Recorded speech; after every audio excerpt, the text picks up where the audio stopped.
You travel to the past. You track down your grandfather before your parent is even conceived, and you end his life. What happens next?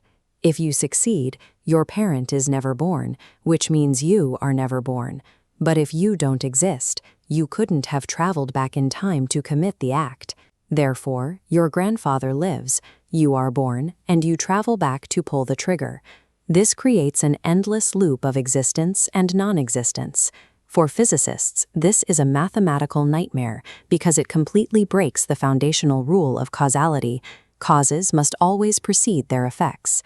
Because this contradiction is so severe, the scientific community largely dismissed the concept of time travel for decades. The baseline assumption was that reality would naturally forbid backward travel to protect its own logic. But theoretical physics eventually forced us to look closer. When researchers mathematically modeled time travel, they realized these paradoxes come in two distinct categories. First is the causal loop, or predestination paradox. You travel back to stop a disaster, but your very presence in the past accidentally causes that exact disaster. The history remains fixed. Then there are consistency paradoxes, like our grandfather scenario. Here, the traveler successfully alters the past, creating a timeline that contradicts its own origin. A predestination loop is strange, but it is mathematically stable.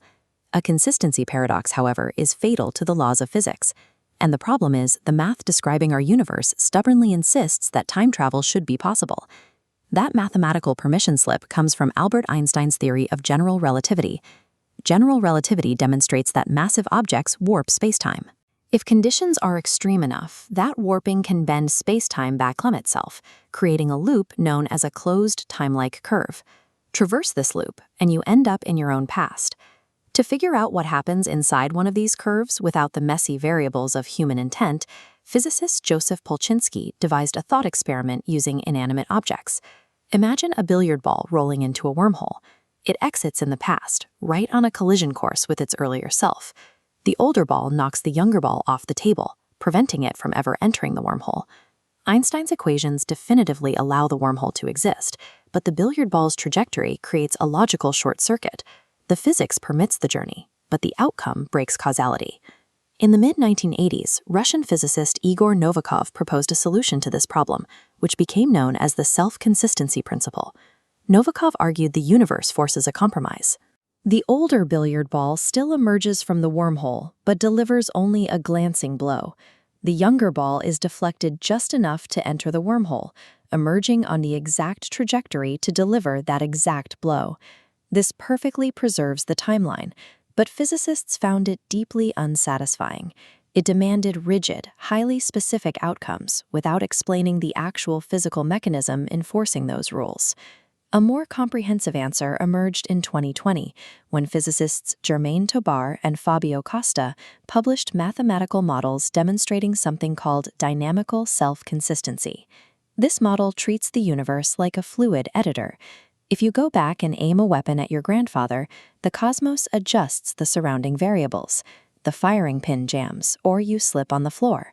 The timeline bends to accommodate your presence, but calibrates random events to prevent the paradox. The math shows that while the past has some degree of flexibility, the universe actively autocorrects events to ensure the overarching timeline remains unbroken.